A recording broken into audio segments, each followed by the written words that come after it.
Bueno, así como anunciamos en la semana, luego de hablar con Mario Abdo, uno de los candidatos a la presidencia por el Partido Colorado, decíamos que hoy vamos a tener al otro candidato del partido, en este caso que corresponde al oficialismo. Estamos hablando de Santiago Peña.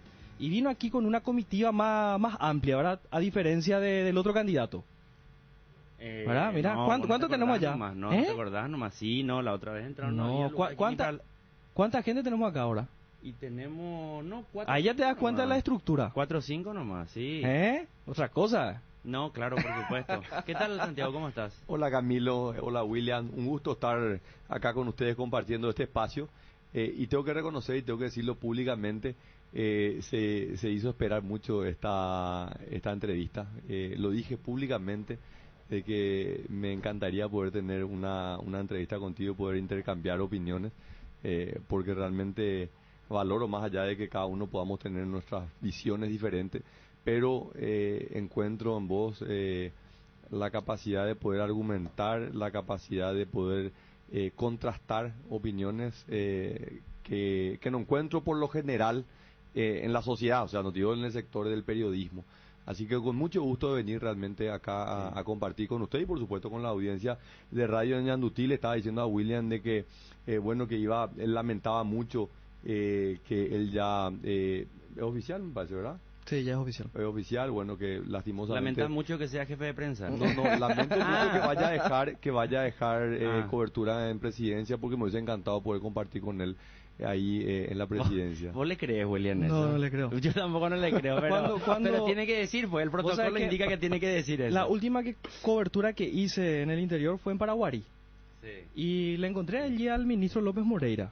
Sí. Le dije, ministro, ¿sabes que estoy a punto de dejar la presidencia? Cuando eso ya tuve el ofrecimiento de la gerencia aquí de la radio. Y estaba analizando, estábamos negociando, ¿verdad? Y su sonrisa fue impresionante. Me dice, ¿en serio? ¿Verdad? Dije, disimulando un poco. Claro, pero bueno. No, eso es famoso como si fuera que cuando Messi deje de jugar, los rivales van a hacer una pena. Porque qué pena, ¿verdad? Sí, especialmente la gente del Real Madrid. Sí, claro, no, por supuesto. No, Santiago, gracias por venir. En realidad nosotros no tenemos invitados en este horario. Hacemos una cuestión extraordinaria ahora por la singular importancia que tienen las elecciones nacionales, las elecciones internas. Vino Mario Abdo hace 2 días y bueno, y ahora estás vos con nosotros.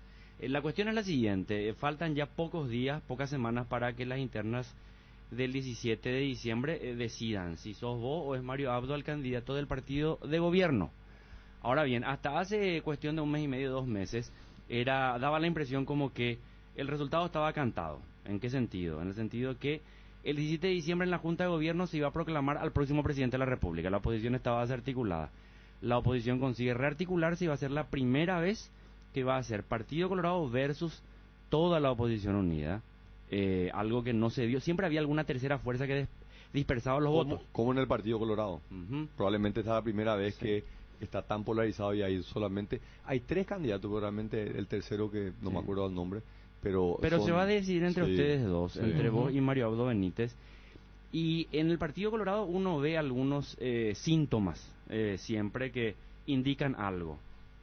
Cuando se acerca a la hora de la verdad, muchos dirigentes construyen un discurso y un relato que había sido, ellos siempre luego eran de tal o cual u otro grupo. Hoy Oscar Tuma anuncia oficialmente que da su apoyo a Mario Abdo Benítez. Yo hice el esfuerzo, escuché todo lo que dijo Oscar Tuma, todo, desde la primera palabra hasta la última palabra. Nada que tenga que ver con principios, programa, nada. Es el equipo ganador, yo me voy con el que gana, hincha de fútbol. Pero es sintomático en el Partido Colorado. Oscar Tuma se pasa al proyecto Mario Abdo Benítez y dice, los números que yo vi desde el oficialismo indican que Mario Abdo va a ganar. ¿Qué decís con respecto a eso? Creo que Oscar hizo una jugada muy inteligente, hay que decirlo, ¿verdad? Yo creo que era lo lógico que él vaya a disputar votos anti-oficialismo en el movimiento anti-oficialista, ¿verdad?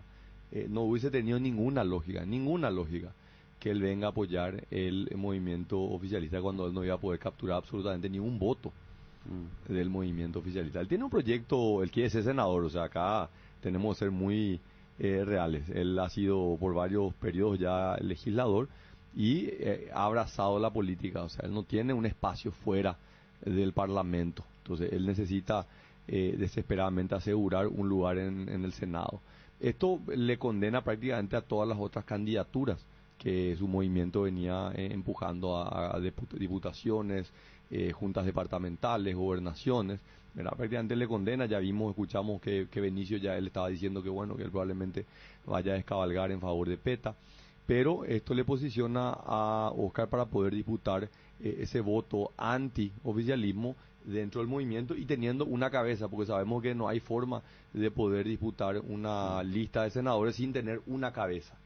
Entonces, yo creo que fue un muy buen negocio para él. Esto no tiene mucha lógica, ni doctrinaria, ni filosófica. Son simplemente números, son matemáticas, pero es un muy mal acuerdo para la lista del Senado del movimiento Colorado NTT, ¿verdad? Porque porque él le va a venir a disputar justamente los votos en el Senado. Ambos van a apoyarle al senador Mario Abdo, pero él le va a venir a disputar los votos antioficialismo. Aunque él decía hoy que él le aportaría 50.000 o 60.000 votos a Mario Abdo. Claro, no.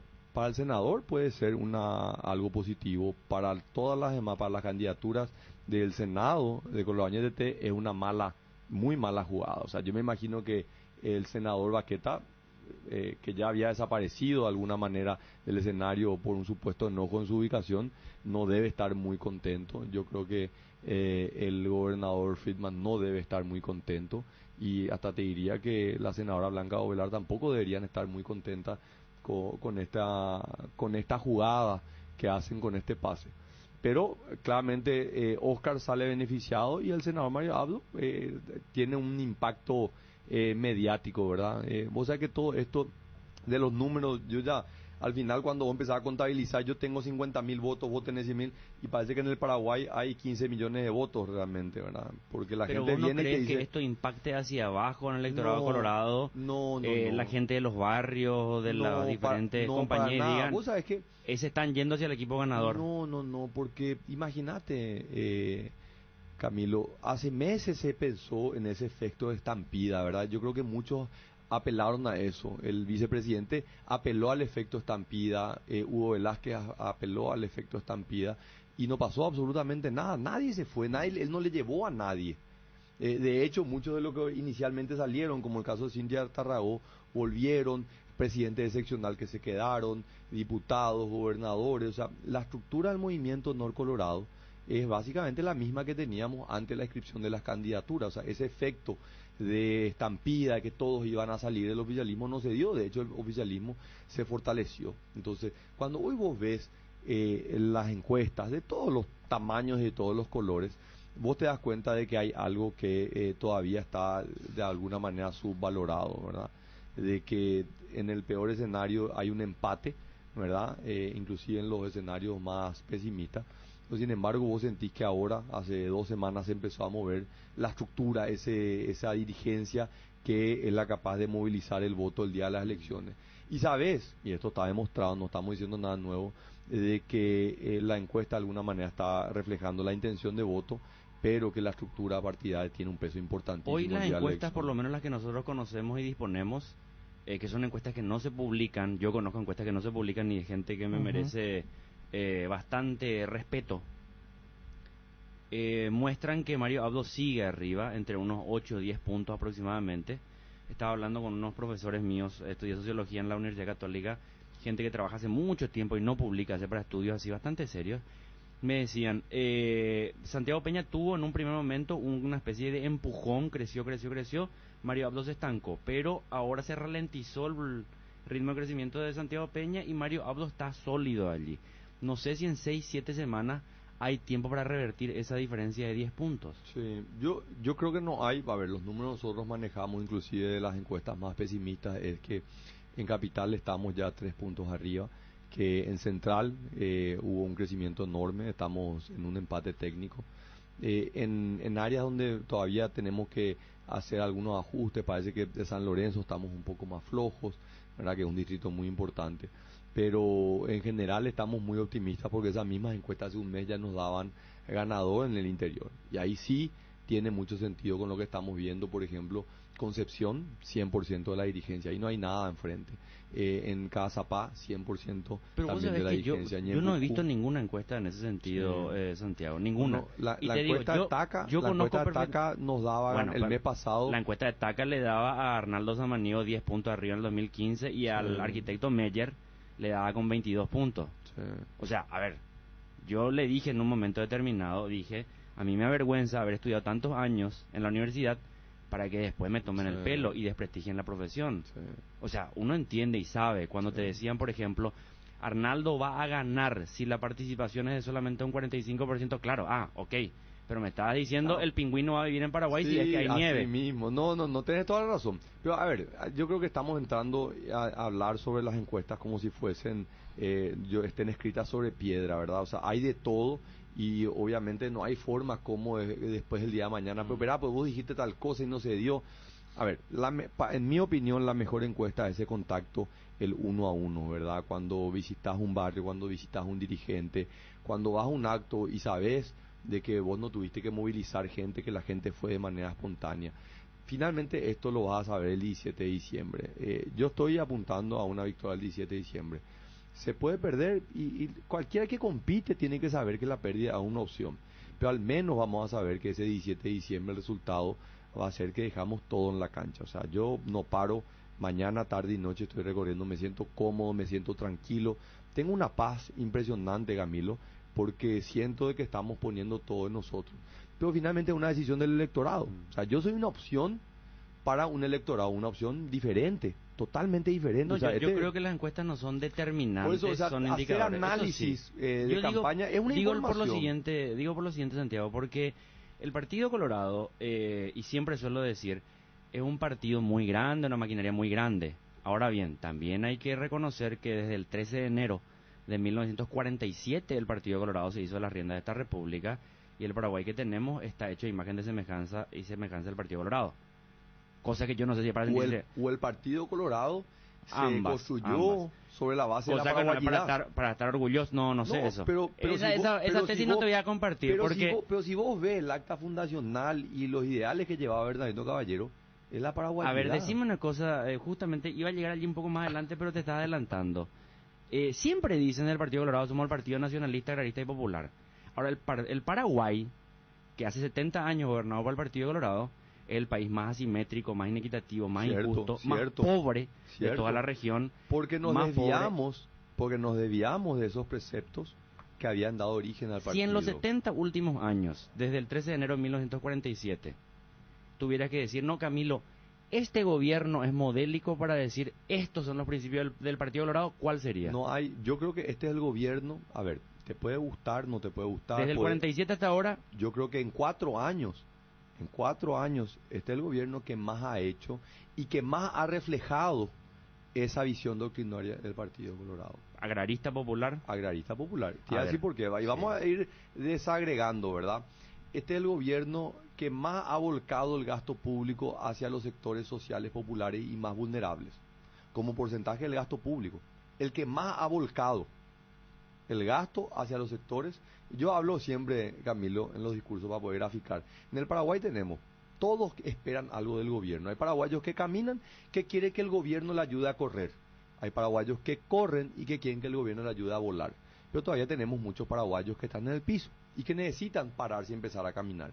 Este es el gobierno que más le ha atendido a esos paraguayos que están en el piso y que quieren comenzar a caminar. Vos sabés que esas estadísticas que ustedes siempre mencionan, Santiago, yo la verdad que no conozco. Incluso he visto las publicidades que estaban haciendo en el diario La Nación, donde comparaban el gasto del gobierno de Nicanor con el gobierno de Cartes, porque yo no sé por qué ustedes tomaron como que el enemigo a batir en estas internas es Nicanor Duarte Frutos. Pero yo decía, la puta, yo no estudié economía, no estudié administración, pero sí estudié estadísticas, y algo básico. Jamás puedes comparar números absolutos con números proporcionales. Totalmente. Entonces, cuando Nicanor llega al gobierno, eran 6.000 millones aproximadamente el Producto Interno Bruto, y 30.000. Sí. Claro que en volumen es más, pero en proporción. Pero, a ver, Camilo, no es mayor. yo soy economista, ¿verdad? Apenas economista, ¿verdad? Pero si hay algo es no confundir los números absolutos con los números relativos. En términos relativos, o sea, puede hacer como porcentaje del PIB, como porcentaje del gasto Santiago, público. En educación, en este gobierno se invierte menos que en gobiernos anteriores, en proporción, No, en volumen pero total, sí. vos hablas siempre, Camilo, de eso, y vos mencionás el 3.9 que se gasta Ujú. en el Ministerio de Educación y Ciencia. 3.7. Ese no es el gasto en educación. El gasto de educación es lo que se gasta en las universidades, lo que se gasta en el Fondo de Excelencia en la Pero educación. eso no es solamente el gasto del Ministerio de Educación. En educación, No, al que cuando vos ustedes- sumás todo, estás hablando del 5%. pero ustedes le están sumando fondos extraordinarios, fondos que no todo, están permanentemente los recursos previsibles. públicos. Sí, pero en el 2023 se acaban los fondos de FONACIDE, del ¿Según Itaipú, quién? los fondos extraordinarios. Pero te van a venir de otro lado, o sea, te va a ¿De venir de dónde? otra fuente. No, y te va a venir o como royalty o te va a venir como mayores Como ingresos royalty no te tributorios. va a alcanzar más.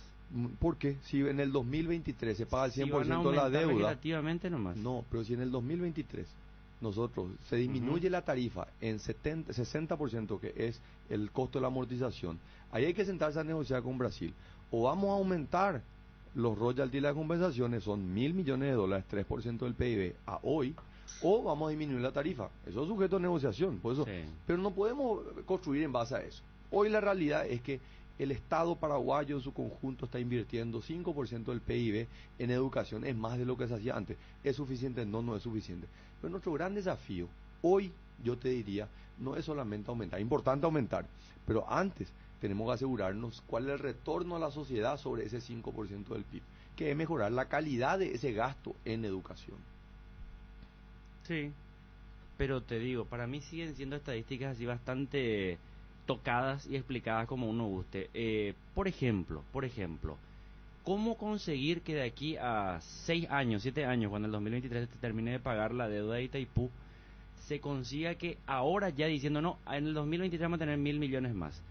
Requiere una negociación con el Brasil. Claro.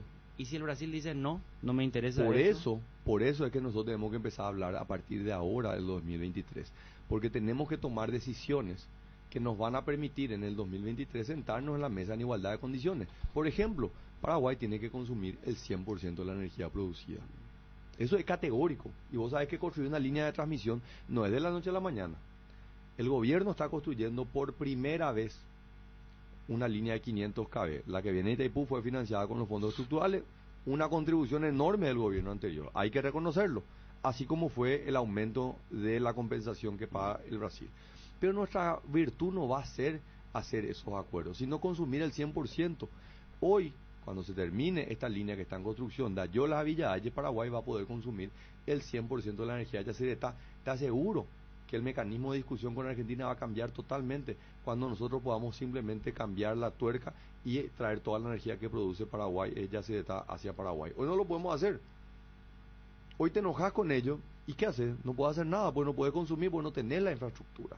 Y esto también es un legado del pasado que de alguna manera se hizo de esta manera o se acordó no tener la capacidad de transmisión para que Paraguay nunca pueda tener realmente independencia. La soberanía energética no es que vos le puedas vender a terceros. ¿Quiénes acordaron eso? Porque también No, cuando son yo escucho 30 eso, años. pero cuando yo escucho eso, hablan y dicen la herencia, la herencia, la herencia. Pero en el gobierno actual, en el equipo político, incluso en la lista de senadores que te está apoyando, están los principales artífices de lo que fue el Paraguay de los últimos 30 años. Entonces me decís, vamos a tener que negociar con ellos, con firmeza. Sí. Pero en tu equipo negociador están aquellos que son los responsables de los últimos 30 pero años. por eso te digo, pero hay cosas que yo no tengo que negociar. La construcción de líneas de transmisión yo no tengo que negociar con nadie. Esa es una potestad única y exclusiva del gobierno, ¿verdad? Y ese va a ser nuestro legado. En el 2023, cuando sea el momento de la negociación, yo ya no iba a ser más presidente. El 15 de agosto del 2023 yo iba a entregar la presidencia. Para eso primero hay que pasar por las internas, asumir. Obviamente. Y algo fundamental, que si nos dejamos llevar por la tradición del equipo político al que representas, tiene que cumplir la palabra de la no reelección. No entiendo, perdón, me Claro, perdí porque ahí. vos decís, no voy a ser más presidente, suponiendo que ganas, no Sí. voy a ser más presidente en el 2023. Con las reglas de hoy. O sea, pueden modificar las reglas para habilitar la reelección. No la voy a cambiar yo, va a ser parte de una discusión política que va a tener que haber. Y mira, Camilo, ha habido esa discusión en los últimos 25 años, cada 5 años. Sí. Decir que no vamos a tener esa discusión sería ser O sea, iluso. vos abrís la posibilidad de que se abra la discusión. No, y no es que yo incluso- abro, yo soy consciente de que esa discusión No, va a digo, haber. está bien la Sí. sinceridad de plantearlo así. Digo porque Cartes, así como otros presidentes, habían dicho no a la reelección. Dijo Y la finalmente- Constitución, la Constitución en esa entrevista que dio a CNN días de haber asumido, dijo, hoy la Constitución no me permite. Entonces, ¿para qué voy a poner a pensar en este tema si hoy las reglas no me permiten? No abramos el tema de la enmienda porque allí vamos a ocupar todo el programa. Pero vamos a la cuestión Hay que a la hacer que yo un quería, debate constitucional. a la parte que yo quería ir empezando toda esta discusión con respecto a los números y compañía, que yo te sigo diciendo que los números que yo veo no son los números que dicen ustedes. Es más, el Paraguay siguió creciendo económicamente en los últimos 4 años, eso es claro. Es más, el país que más ha crecido en América Latina y el Caribe. Sí, pero también en tierra arrasada, o sea, crecer sobre un país donde plantas algo y ya te aporta el PIB es diferente a crecer en un país que tiene una infraestructura ya montada. Es diferente No sé, el cuando 1%, cuando vos ves los sectores de la es economía diferente el no- 1% de los Estados Unidos que el 5% en China. Sí, por ¿verdad? supuesto, claro que sí. Paraguay 4% es diferente al 0,5 al Brasil. Pero estamos hablando de 33 países de América Latina y el Caribe. O sea, no Sí, estamos comparando solamente. claro. O sea, Paraguay es el número 1. Mira, Algo habrá hecho mira que más que también- solamente plantar soja. Y sí, y los gobiernos anteriores también, si fuera por eso. No, pero Paraguay no Porque crecía, en- no era el que más crecía antes. En el famoso, los años dorados del 2003 al 2013, Paraguay crecía, ¿cierto? Crecía al 5%, cuando América Latina crecía al 6%, no era ningún mérito. El mérito es cuando vos creces, cuando nadie crece. Cuando al lado tenés la economía más grande de América ¿Y Latina.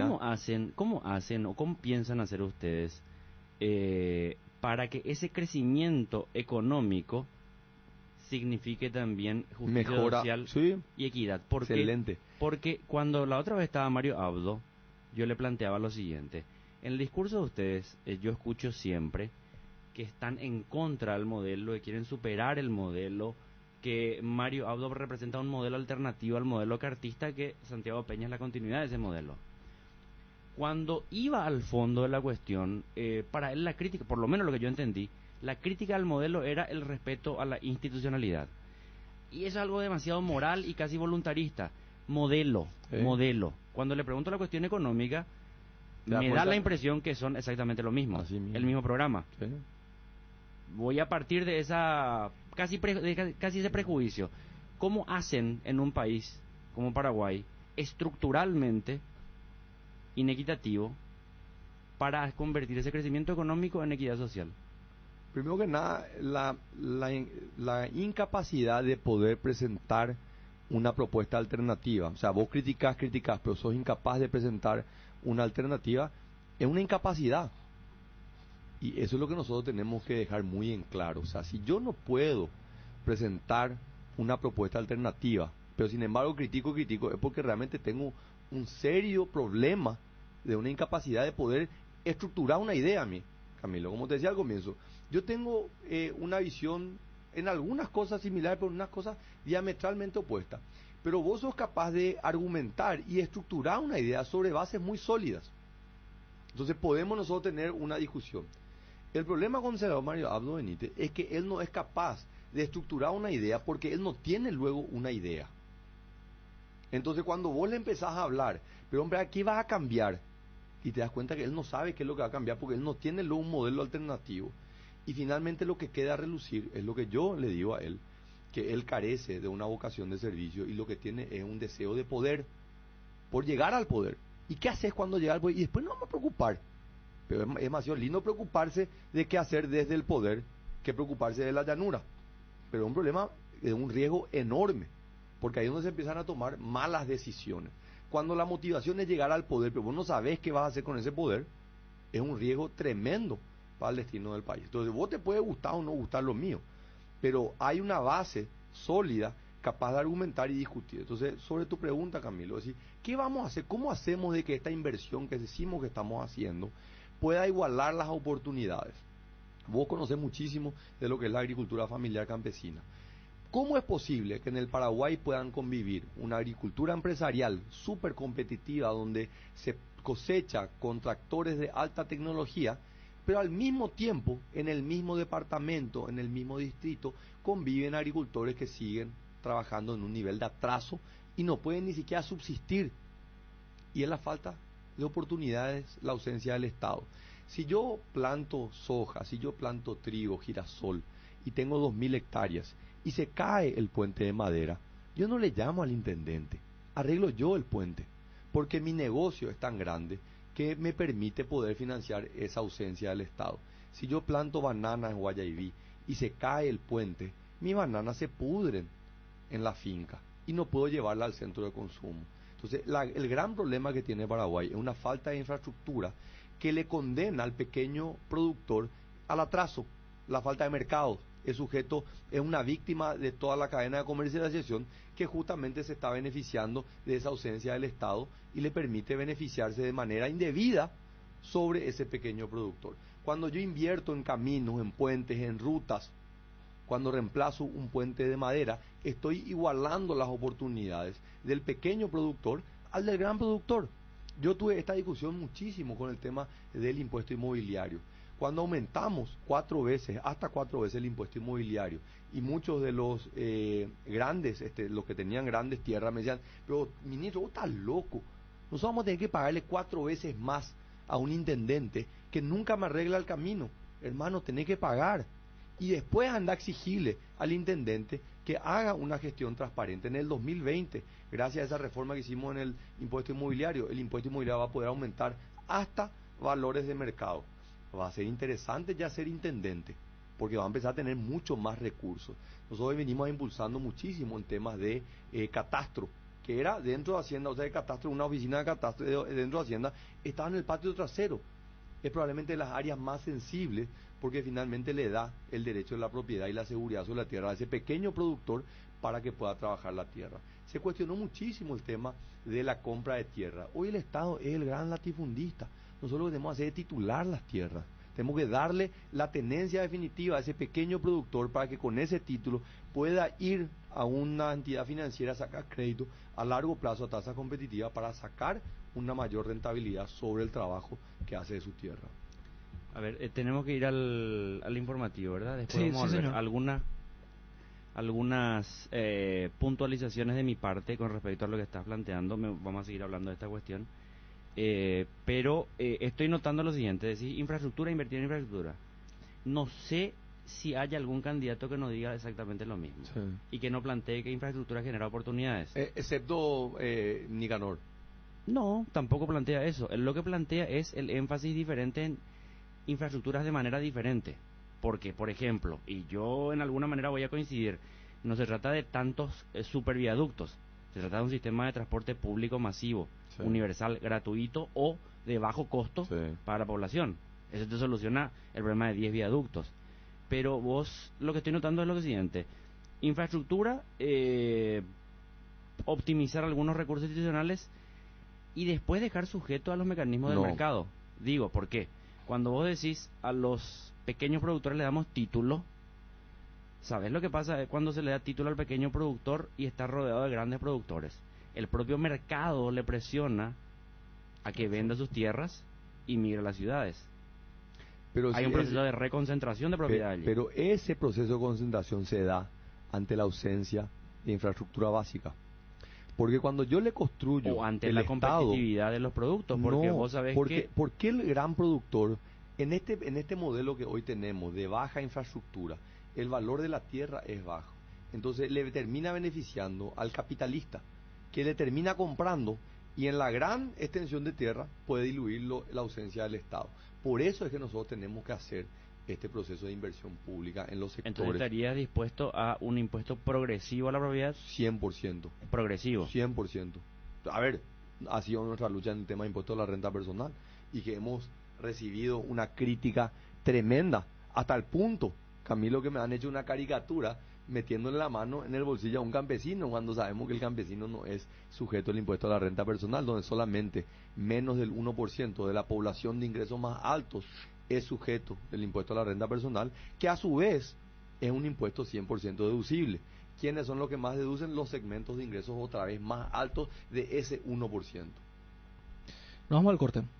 Vos no sos partidario, Santiago, de hacer una profunda, y digo profunda, reforma impositiva. Yo creo que se tienen que dar prerequisitos antes de esa profunda profunda reforma impositiva. ¿Como cuáles, por ejemplo? Como por ejemplo una ampliación de la base tributaria. O sea, una reforma impositiva no es lo que te va a asegurar que haya un mayor cumplimiento de los tributos que hoy ya tenemos. Aunque reforma impositiva no es solamente aumentar claro, la proporción del pero gravamen. decir, no, voy a incluir sectores que están exentos. No, el problema hoy no es de que tenemos sectores que están exentos. Hoy lo que tenemos es un problema de informalidad y de evasión impositiva, ¿verdad? Que es lo que nosotros tomamos la decisión de enfrentar. De varias medidas. Esa es una Esa parte del problema. parte. Pero la otra parte también es que pagan muy poco aquellos que tienen ganancias multimillonarias. Exactamente, ¿verdad? Entonces ahí lo que nosotros planteamos es del menú que hoy ya tenemos.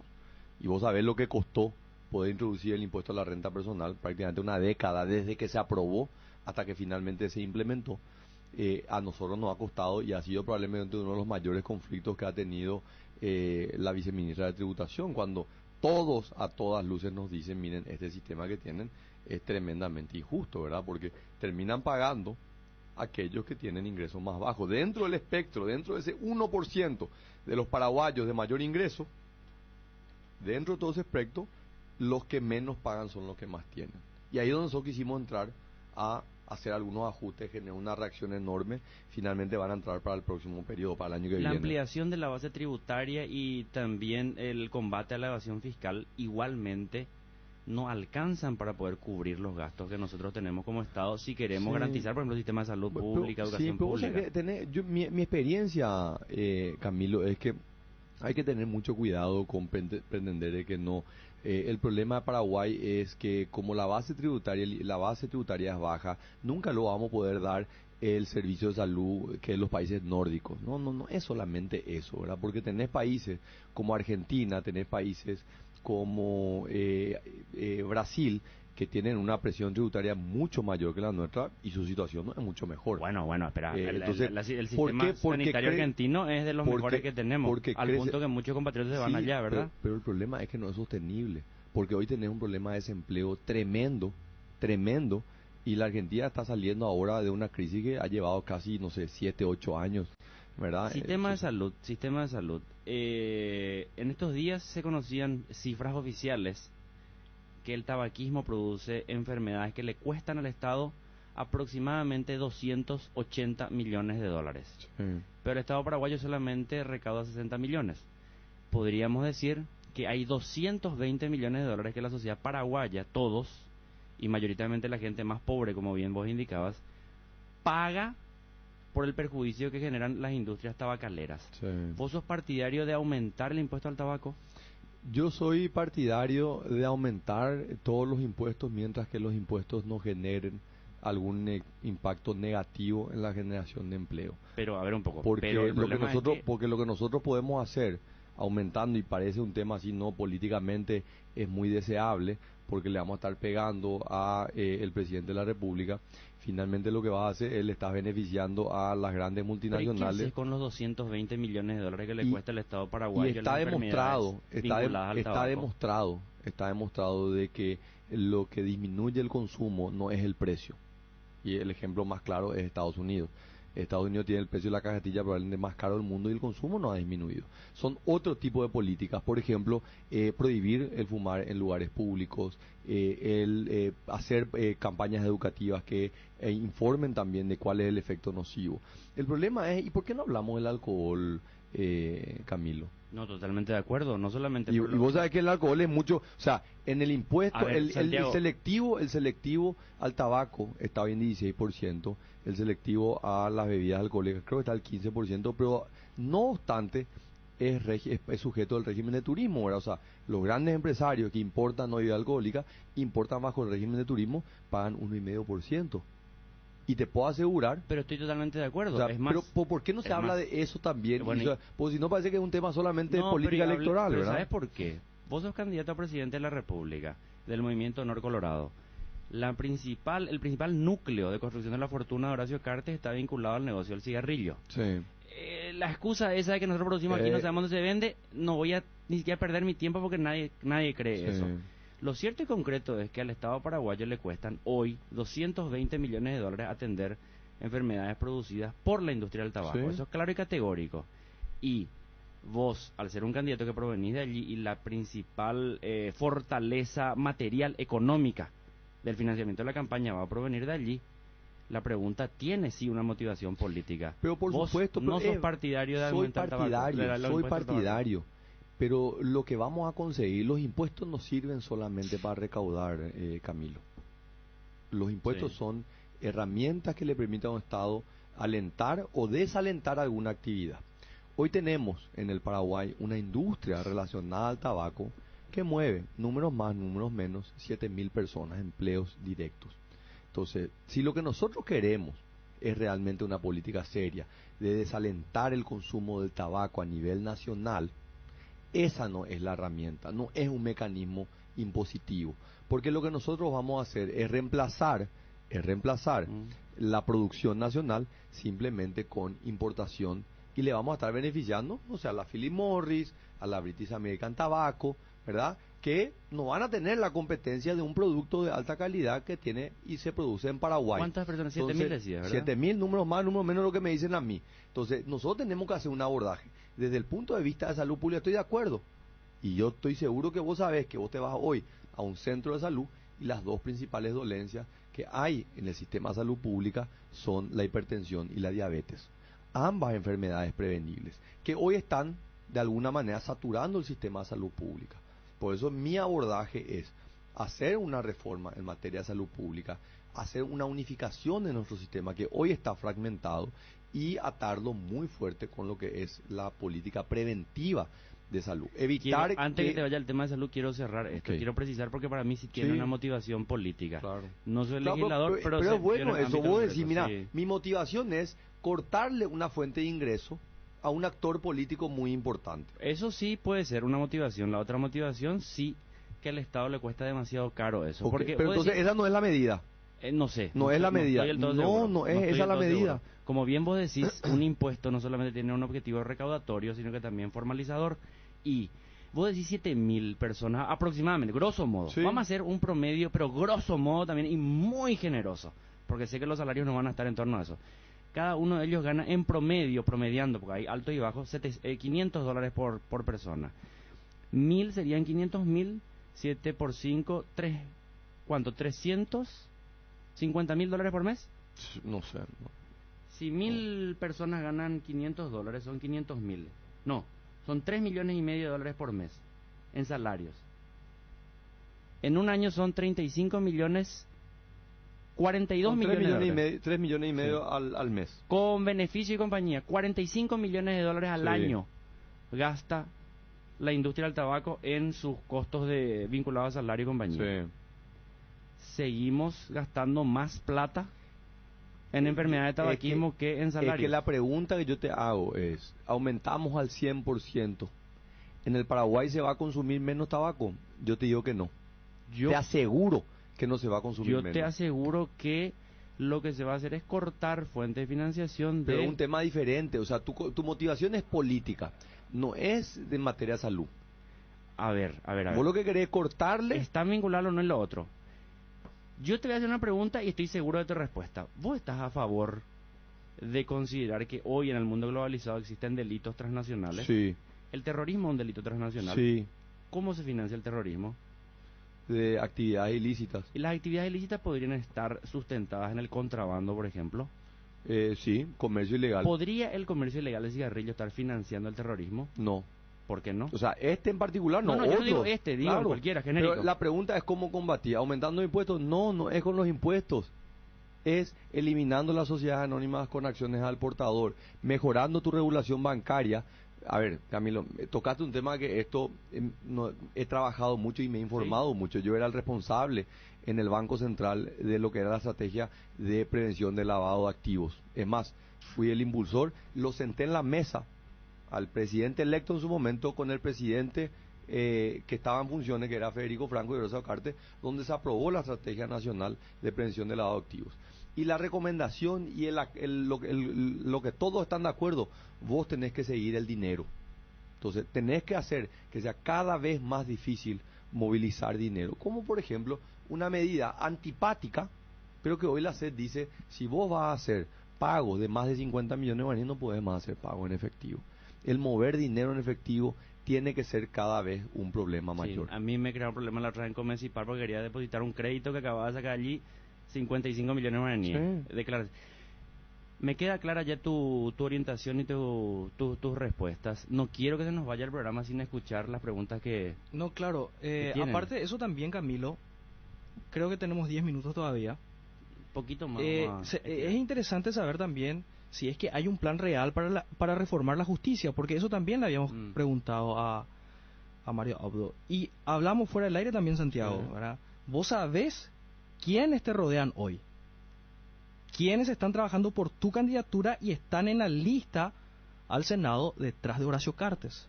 Sí. Entonces, William, yo no voy a hablar ni bien ni mal de aquellos que puedan tener cuentas con la justicia. No nos compete a nosotros sí tenemos que hacer todos nuestros esfuerzos desde el ámbito de nuestras competencias para promover una mejora en la justicia, una justicia pronta, barata y que le dé garantías a la ciudadanía.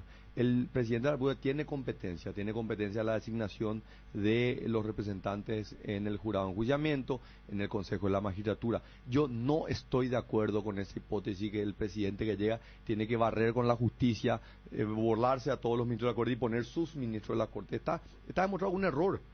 Yo sí estoy de acuerdo de que tiene que haber un debate a nivel constitucional y analizar si la parte orgánica de nuestra Constitución, donde habla el funcionamiento de los organismos de justicia, son los más idóneos. Acordate que el Consejo y el Jurado fueron creados en el 92 justamente para no politizar y para mantener aséptica a la justicia, y no fue la solución. Hagamos cuenta y hablemos del ejercicio hoy del fiscal, o en este caso la fiscal general del Estado. Imagínate si hubiésemos tenido el sistema anterior, como tienen países como Estados Unidos, hubiésemos tenido el mismo resultado. Hoy se le cuestiona que esta terna fue propuesta o fue una terna cartista. La alternativa al Consejo es que el presidente pueda nominar y el Congreso pueda aceptar, y tampoco hubiese funcionado. Entonces, no es ese nuestro problema. Nuestro problema es de que necesitamos que cada uno de los poderes del Estado pueda cumplir un rol. O sea que yo trabajé mucho en el tema de la independencia del Poder Judicial. Y vos decís, ¿pero en qué ámbito?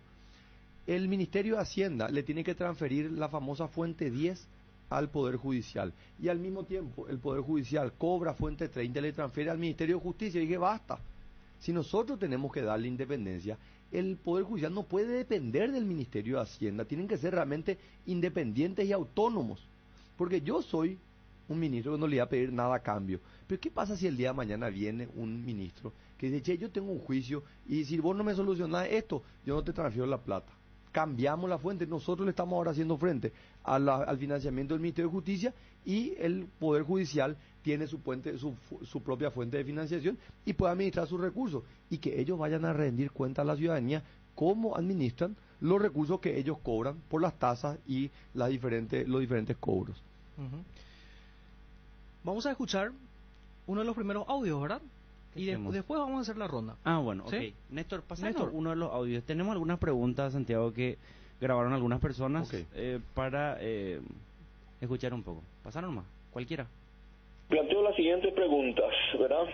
Al asumir el poder, el presidente Cartes se declaró abiertamente enemigo de los sindicatos de trabajadores, ¿verdad? Catalogándolos a esto como enemigos del desarrollo. Y podríamos decir que en este sentido fue bien consecuente. Durante su gobierno persiguió y reprimió violentamente a los trabajadores que reclamaban sus derechos. Yo fui una de sus víctimas cuando el ministro de Trabajo ordena, por orden de Cartes, una brutal represión a los trabajadores que nos manifestábamos reclamando libertad sindical. Mi pregunta es la siguiente: ¿Cómo piensa el candidato presidencial Santiago Peña que con su gobierno pueda cambiar esta orientación si la posición del presidente actual es muy clara al respecto?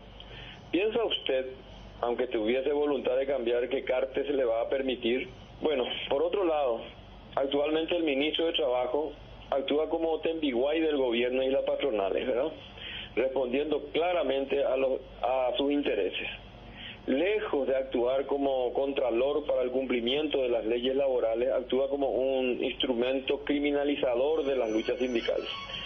Y por otro lado, como el primer violador del derecho a la libertad sindical, al aplicar una política nefasta de obstrucción clara para la legalización de los sindicatos. Entonces mi pregunta es, teniendo en cuenta que este ministro responde a las directrices del presidente Cartes, ¿cómo cree usted que va a poder cambiar esta dinámica? Muchas gracias, Julio. Un tema interesante y en esto voy a insistir muchas veces que los candidatos que están en campaña son de hacer grandes promesas.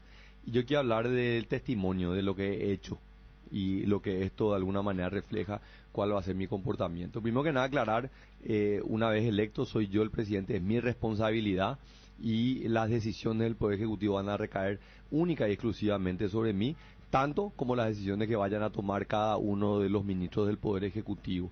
Siendo ministro de Hacienda me he reunido con absolutamente todos los gremios sindicales, desde el gremio médico, el gremio docente, sindicatos de la ANDE, sindicatos de Copaco, con cada uno de los sindicatos del sector público. Yo me he sentado en la mesa técnica, digamos, a discutir sobre los grandes desafíos y le dije, nadie va a luchar más por los funcionarios públicos que yo, porque he sido toda mi vida y he vivido y he muchas veces sufrido las malas políticas o la ausencia de una política en materia laboral del sector público. En materia del sector privado, este es el gobierno que por primera vez, yo creo que más ha atendido a las centrales obreras del sector privado.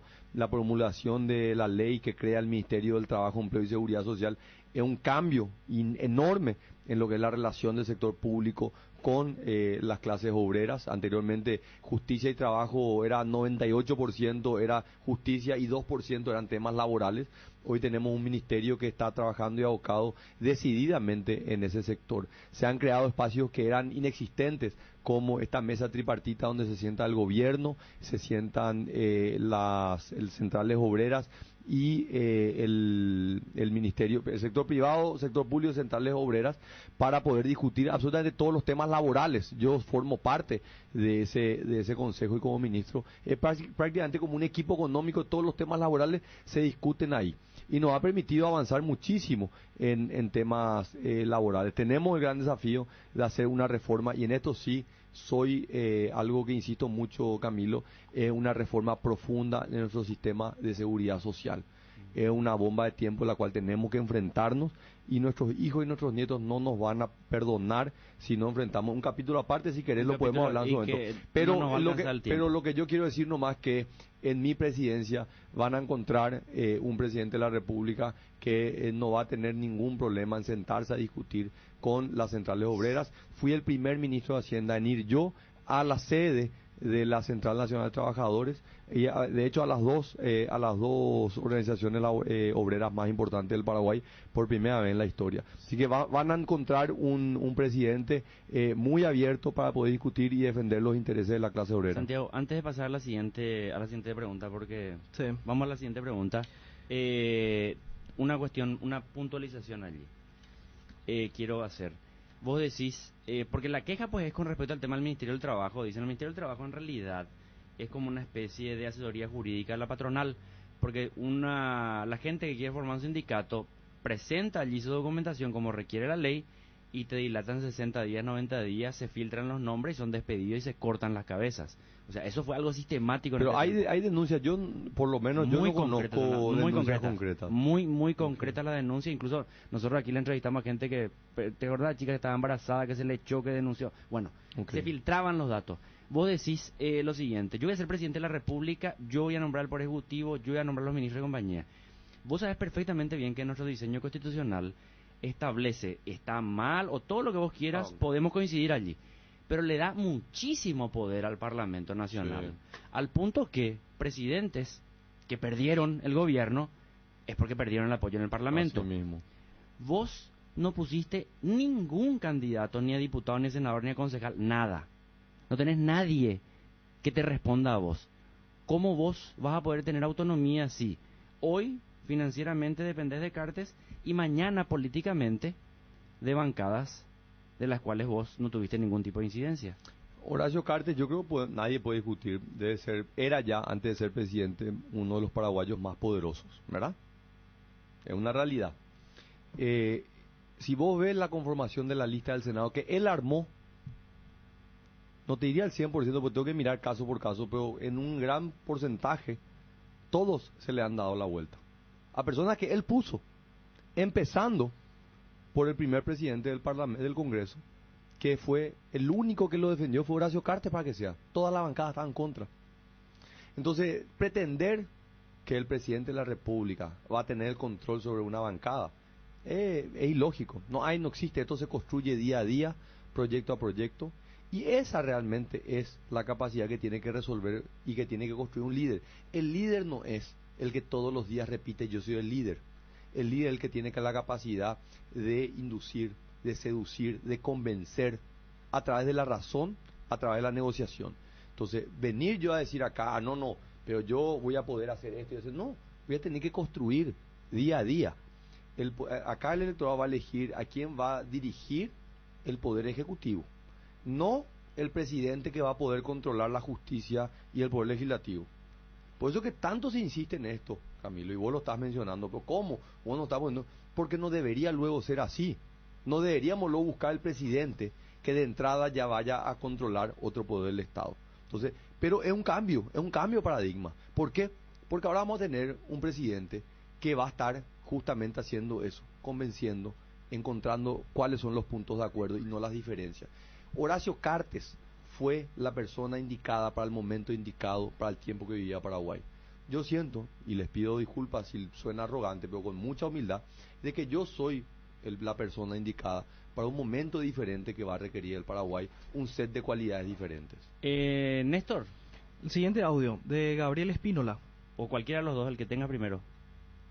Bueno, yo soy Gabriel Espínola de la OTEP Auténtica y dos consultas fundamentales, creemos fundamentales. Una, ¿cómo piensa superar las mentiras que arrastró este año, prometiendo este gobierno llegar al 6,4% del PIB, habiendo llegado solo al 3,9%?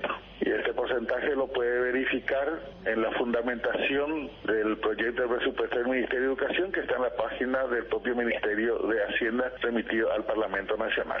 Dos, ¿cómo hacer realidad un mayor ingreso para atender la demanda social y concretar en el marco de la demanda social el cumplimiento del Estatuto del Educador, habida cuenta el altísimo porcentaje de evasión impositiva y la ausencia de una equidad tributaria que se traduce en la presión tributaria del solo 12 o 13% que tiene el Paraguay. No tributando hasta hoy día los terratenientes, no tributando hasta hoy día los agroexportadores, no tributando hoy día fundamentalmente los tabacaleros y en especial el patrón pareciera ser del señor Santiago Peña.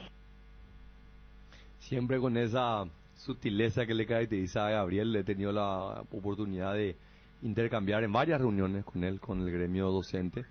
En el 2015, y hay que ubicarse en esto, septiembre del 2015, con la primera manifestación de los estudiantes secundarios, yo le llamé a la entonces ministra Marta Lafuente y le pedí que me permita acompañarle. Y le dije, Marta, quiero realmente ayudarte, quiero estar cerca tuyo, porque yo había tomado la decisión de no solamente ser el cajero de la educación, ¿verdad? Involucrarme porque tenía en ese momento, y lo tengo y he reforzado, un interés genuino de poder contribuir positivamente para la próxima generación en materia de una mejora en la calidad de la educación.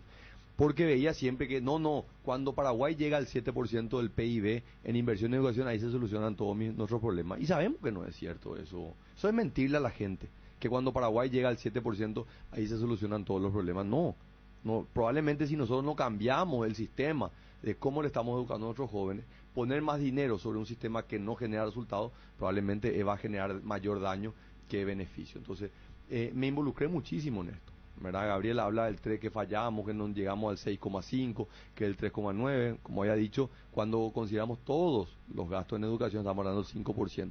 Pero no es esa la cuestión. Nosotros tenemos que olvidarnos de eso, tenemos que gastar más, por supuesto que tenemos que gastar más, pero tenemos que gastar mucho mejor, tenemos que asegurarnos que la capacitación que le damos a nuestros docentes es una capacitación real, de acuerdo al ambiente en cual ellos están viviendo. No podemos nosotros pretender que el docente que está en Juvenado va a tener las mismas condiciones que el docente que está acá en Asunción. Es otro enfoque, Entonces, la visión tiene que ser una visión integral, reconociendo también las diferentes realidades que se viven en el Paraguay. Estas ya son respuestas así de campaña y me están diciendo por qué le deja que te toque el violín. Y señora, pues ya nos va el programa y tenemos que escuchar toda la pregunta. Y vamos a la última pregunta, Néstor. Hay 3 aspectos clave que tiene que el presidente de la República puede atender en términos de responder a la problemática social que le afecta a gay, lesbianas, bisexuales, trans e intersex en Paraguay. Una es cuáles van a ser las acciones que su gobierno va a tomar en las diferentes aristas de la política pública, principalmente educación, salud, trabajo y justicia, para enfrentar las consecuencias del machismo y la homofobia que estamos viendo, que todavía son bastante prevalentes en la sociedad. El segundo aspecto tiene que ver con qué planea hacer para que Paraguay como país y como Estado dentro del Concierto de Naciones cumpla con las obligaciones que tiene con su ciudadanía y que ya le han sido reclamadas en los múltiples espacios internacionales. El Consejo de Derechos Humanos de la ONU le emitió ya a Paraguay varias recomendaciones sobre diferentes temas que no han sido cumplidos en los últimos 10 años. Uno de ellos es la salvaguarda de los derechos humanos de las personas LGBT en Paraguay, comenzando por el reconocimiento pleno de sus derechos como ciudadanía en cuanto a la protección de sus familias. ¿Qué piensa hacer como presidente de la República para modificar o salvaguardar esos derechos y cumplir con las condenas que tiene Paraguay y las deudas que tiene Paraguay al respecto? Y la tercera parte es, como presidente o como futuro presidente de la República, ¿qué piensa hacer para reparar el daño que el gobierno paraguayo, a lo largo del Estado paraguayo, a lo largo de sus gobiernos, comenzando con el gobierno del dictador Stroessner, ha causado a los ciudadanos y ciudadanas del país por su orientación sexual? Nunca se ha reparado el daño que se le hizo a quienes fueron listados en la lista de los 108 y las otras múltiples listas, terminando inclusive en la detención ilegal de personas durante la década del 80, en el caso Palmieri. Más de 800 personas todavía tienen consecuencias en su salud, en sus derechos y en su vida por esa persecución y no han sido ni siquiera reparados. El gobierno paraguayo nos debe y le debe a toda su ciudadanía un plan concreto para reparar ese daño. ¿Cuál es su idea al respecto? Varios temas, voy a tratar de ser lo más claro posible, ¿verdad? Yo tengo una creencia firme, ¿verdad? Sobre el matrimonio como la unión entre el hombre y la mujer. Me siento identificado con eso, voy a defenderlo desde la Presidencia de la República. Estoy identificado con la redacción que hoy tiene la Constitución Nacional y voy a defenderla desde la Presidencia de la República. Ahora bien, me he de alguna manera presentado y lo voy a seguir haciendo como una persona que está en contra de cualquier tipo de discriminación, de cualquier tipo. Y creo que como sociedad tenemos una enorme deuda en generar una sociedad que pueda empezar a pagar las deudas, no solamente con sectores que han sido perseguidos, sino sectores que han sido históricamente olvidados, ¿verdad? Los pueblos originarios, comunidades que han estado totalmente aisladas, totalmente olvidadas. Estas son deudas sociales que tenemos como sociedad. Entonces, hay temas que generan una enorme división, y donde hay posiciones polarizadas y totalmente radicalizadas, ¿verdad? Entonces, yo creo que podemos tener todos estos debates, pero que cada uno pueda tener la libertad de decir y que no tenga miedo a ser cuestionado, ¿verdad? Yo tengo mis convicciones y no tengo miedo en presentarla de esa manera, ¿verdad? A mí la impresión que me da, Santiago, es que la primera vez que se te preguntó sobre este tema, el tema de la orientación sexual, vos dijiste lo que vos pensabas, así de manera muy transparente. Y que después te vino una represión, no una reprimenda, brutal de tu equipo político, y te dijeron, muchacho, vas a quedar como puto si decís esto. No. Y allí cambiaste. No, porque ahora cada vez que respondes esto empezás con el tema este de que por qué, sos creyente en el matrimonio. Porque ¿sabes por qué, Camilo? Porque yo hablé de la tolerancia, yo hablé de que estoy en contra de cualquier tipo de discriminación, y eso fue utilizado de una manera, ya pero este está dando espacio para que entonces, y no era eso. Entonces, lastimosamente, lastimosamente, de algo que lo dije con mucha claridad, se quiso poner, no, pero este entonces va a estar a favor, y no es eso. O sea, yo respeto las decisiones de otros. Y si fuera el tema de discriminación, porque allí nadie te va a decir yo estoy a favor, nadie, porque en realidad el que discrimina no es consciente que discrimina. Así mismo. Pero hablando de discriminación en términos... Por eso para mí y es importante decirlo con esta claridad, Sí. porque vos sabés, después no, pues dijo tal, no. Hablemos con claridad, sí mismo. con claridad. La discriminación se expresa de manera práctica y concreta, no es solamente una cuestión de ideas que uno tiene en la cabeza, de manera práctica. Por ejemplo, hasta hace poco, por fortuna, se fue trabajando en modificar la discriminación con relación al tema del beneficio del seguro social. No vamos a hablar del seguro social, pero vos sabías que el marido podía hacer que la mujer, la esposa, la concubina, sea usuaria. Pero si se invertía la situación, la mujer, que era la que trabajaba y aportaba, no podía extenderle el beneficio al marido, o al concubino, o al amante, o lo que sea, la persona, la pareja. Sí. Se fue modificando eso diciendo, bueno, espera un poco, aquí hay una mancomunidad de bienes que se construyen en esa relación de a dos. Vos estás de acuerdo con haber avanzado en ese sentido, ¿verdad? Que no sea el varón el determinante. Claro, pero... ¿Y qué pasa, ¿y qué pasa con parejas del mismo Camilo, sexo donde uno trabaja y el otro no trabaja? Acá este es un debate constitucional. Los paraguayos, la sociedad paraguaya, en el 92, tomó una decisión. Vamos a suponer que se abra la constituyente porque no quiero... Yo no estoy a favor. ¿Vos no estarías a favor que, por ejemplo, eso es importante personas también, del mismo sexo puedan tener uso del seguro social de la misma manera? Los derechos legales no, pueden hacerlo, pero hoy la Constitución, y a mí, por eso dije algo menos, me siento identificado con la redacción actual que tiene nuestra Constitución Nacional. Y le digo a mucha gente, tengan cuidado con este tema, no, hay que hacer la reforma. La Constitución tiene 290 artículos. Un preámbulo, derechos y garantías de los ciudadanos, y la parte orgánica, que es el funcionamiento. Toda la discusión, la gente habla sobre la parte orgánica, pero sin embargo se pueden modificar los derechos y la garantía, el derecho a la vida, la propiedad privada, la libre expresión. Santiago, Acuérdate que hubo un proyecto que querían cercenar la capacidad de criticar a los legisladores por las redes sociales. Esta última parte, entonces, vos no sos partidario de la extensión... De modificar la redacción de la Constitución. No te hablo de la Constitución. La extensión de los derechos civiles a personas que son parejas del mismo sexo. No sos partidario. Camilo, lo puedes poner como te quiera, pregunto. ¿verdad? O sea, me siento identificado con la redacción actual de la Constitución Nacional, que reconoce al matrimonio como la unión entre el hombre y la mujer. Uh-huh. Al mismo tiempo, no me identifico con ningún tipo de discriminación. Aunque sea legal. No, aunque sea legal. O sea, eso refleja el sentir de los paraguayos en la Constitución Nacional. ¿Quién es el equipo de campaña, el laboratorio de campaña que es público, no? No, es que no hay, Camilo. O sea que no me tome el pelo. Pero, Camilo, hablemos en serio. No, pero honestamente, y te puedo aceptar que tengas la duda, porque nosotros nunca tuvimos la oportunidad de interactuar antes de que yo sea candidato a presidente. O sea que tenemos que irnos, Santiago, okay. Tenemos que irnos, se nos va el programa. Quiero nomás decirle... Sí, ustedes no suelen escribir. Te voy a decir una cuestión. Voy a decir nomás, el equipo de campaña que tiene, evidentemente es un equipo de laboratorio que hace análisis de sangre todos los días, porque tiene formateada respuestas para escabullirse que no se le agarre. Escucha, pero dame un crédito también a mí. No me estás dando crédito. No me conocía. Pero ¿cómo antes, que por no? Eso no sabías. ¿Cómo que no? Claro que sí, por supuesto. Y ahí te das cuenta, pero el Santi Peña candidato no es diferente al Santi Peña ministro de Hacienda. No, pero te voy a decir el una Santi cosa. Peña ministro no fuera diferente pero a Santi Peña, y vas a encontrar gente que me conoce de los ámbitos más... No, pero espera, uno puede estar... Ana, Santi realmente vos le ves, y lo que vos ves es lo que es él. Bueno, a ver. Uno puede estar en desacuerdo, estar en la antípoda de compañía, ser su adversario político e ideológico de compañía, lo que no significa subestimarle al adversario. Simplemente eso, están haciendo buen trabajo de campaña porque le formatearon las respuestas.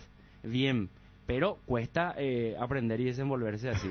Varias preguntas que no respondió de manera concreta. Te escuché ayer con Mina y yo le decía a William, era inteligente la estrategia que hacía Santiago Peña porque hablaba largo para que no se le pregunte. Y Mina... Pero vamos a hacer algo. Listo. Bueno, hacerme preguntas concretas y yo te respondo corto. Gracias, Santiago Peña, gracias por venir. Gracias, Camilo. Gracias, William. Un gusto.